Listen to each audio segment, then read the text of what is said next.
তো আজকে সকালবেলা রান্না করতে করতে এমন সংবাদ আসছে যে আমার বড় মেয়ের বাবু হয়েছে, মেডিকেলে ভর্তি আছে। তো এই মুহূর্তে আমরা দেখতে যাব মেডিকেলে। তার কারণে তো ভাতগুলো আমি টিফিন কাজে তুলে নিছি, যেহেতু বাড়ি দূরে ওরা তো আর ভাত রান্না করলে আসতে পারবে না, আর আমি যেহেতু কাছে আছি তার কারণে তো ভাত নিয়ে যাব মেডিকেলে। তো অন্য কিছু রান্না করিনি, এই তো বড় মাছ দিয়ে চটচটি বানাইছি আর শুধু ডিম। তো এগুলা দিয়েই আমি আজকে মেডিকেলে খাবার নিয়ে যাব।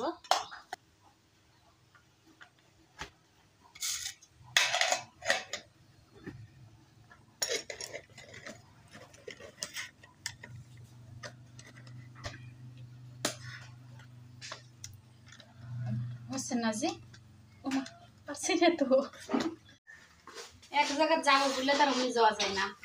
একলা হাত একলা সংসার সমস্ত সব কাজ করে ফেলা তো যাওয়া, হাঁস মুরগি বতক মুরগি সবাক। তো এখন বর্ষালের সময় আর বর্ষাকাল, বুঝতে তো পারছেন সবাই। তাই দেখেন কোনো ডাল টাল কাটতে পারিনি, এই যে একটু আউট মাইখা দিয়ে গেলে সালাডটা খাই আমার পেট তুলে থাকবে নি, পরে এসে আমি লাগাইতে পারবো নি। তাও খাও বাবা, একটা খাও। আম্মু জি, আমরা কোথায় যাচ্ছি? মেডিকেলে যাবো আমরা। কি জানে? ওই তোমার আপুর বেবি হয়েছে। বেবি হয়েছে? হয়, আর যাবো? আমরা দেখতে যাবো।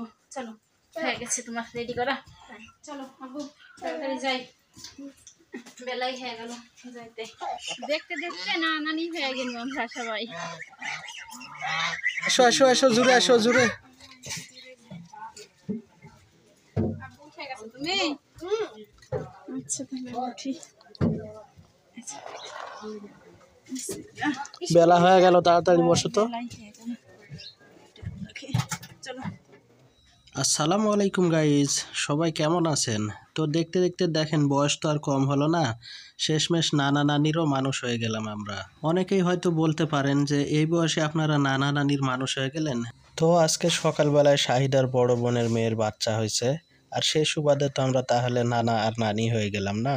তাই নাতনিকে দেখার জন্য এই তো জামা কাপড়ের দোকানে চলে আসছি। নতুন মানুষ দুনিয়াতে আসছে, তার জন্য তো কিছু নিতেই হয়। অনেকক্ষণ দেখার পরে একটা বেবি সেট আমাদের অবশেষে পছন্দ হয়, আর ওইটা নিয়ে আবারও গাড়িতে উঠে পড়লাম আমরা।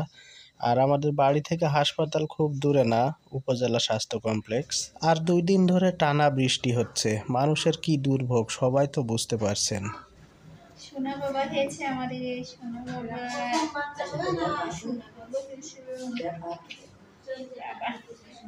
কথায় আছে না, যার যে জিনিসটা নাই সে জিনিসের উপরই বেশি আফসোস হয়। তো আমাদের কোনো মেয়ে বাবু নাই, ওই কারণে শাহিদার মেয়ে সন্তান দেখলে একটু বেশি আবেগ আপ্লুত হয়ে পড়ে। তো সকলের কাছে বলবো, সদ্য ভূমিষ্ঠ এই নবজাতক শিশুর জন্য সবাই মন থেকে দোয়া করবেন যেন নেক হায়াত নিয়ে পৃথিবীতে বেঁচে থাকে।